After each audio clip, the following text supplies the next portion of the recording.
Pasadena, California.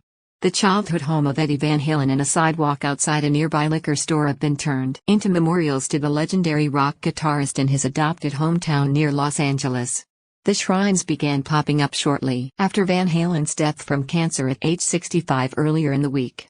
The tributes have continued to grow and attract a steady stream of visitors day and night. Van Halen was born in the Netherlands and moved to Pasadena, California, with his parents and older brother Alex when he was 7. A couple dozen people milled about the nondescript yellow house on Las Lunas Street on Friday, swapping memories and snapping photos of the flowers and old photos of the guitar virtuoso. This way people have a chance to come out and share their feelings, said Jackie Gibson, whose younger brother was childhood friends with the Van Halens. We need that right now. We really haven't had a chance to celebrate with everything being closed down. It's a time people can come together and heal. A pickup stopped in front of the house in its overgrown yard and cranked Van Halen's music, fittingly shattering the quiet on the otherwise neatly kept block. A shed where the brothers practice still stands in the fenced-in backyard. They continued living at the house, which is now a rental, for a couple of years after their eponymous debut album came out in 1978. It's heartbreaking because has such a part of our lives, said Paige Oronga, a 53-year-old fan from nearby Alhambra. It's a soft, deep ache compared to all the other really sharp like knife aches we're experiencing.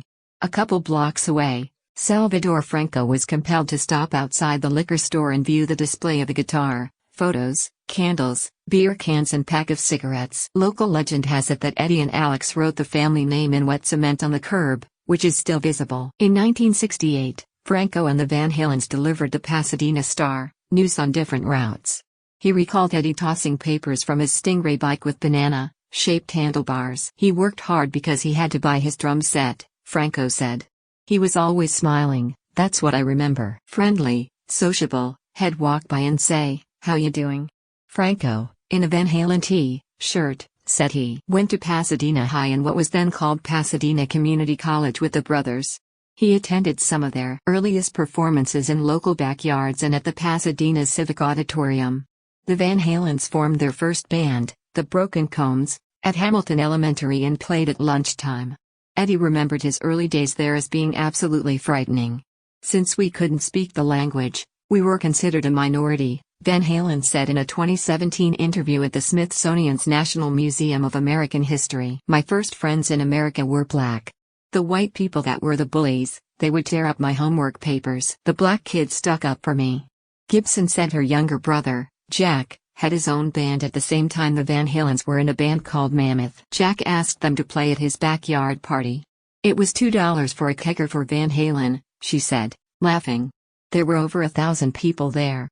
Gibson said police used helicopters to herd the partygoers out of the yard and down the street to disperse. See you on the other side. Eddie Van Halen mourned by brother Alex. David Lee Roth and more word of Eddie's death brought her memories flooding back. He seemed like a very humble down, to earth type of fellow, not pretentious, like fame really didn't get to him, said Gibson, whose family also is Dutch.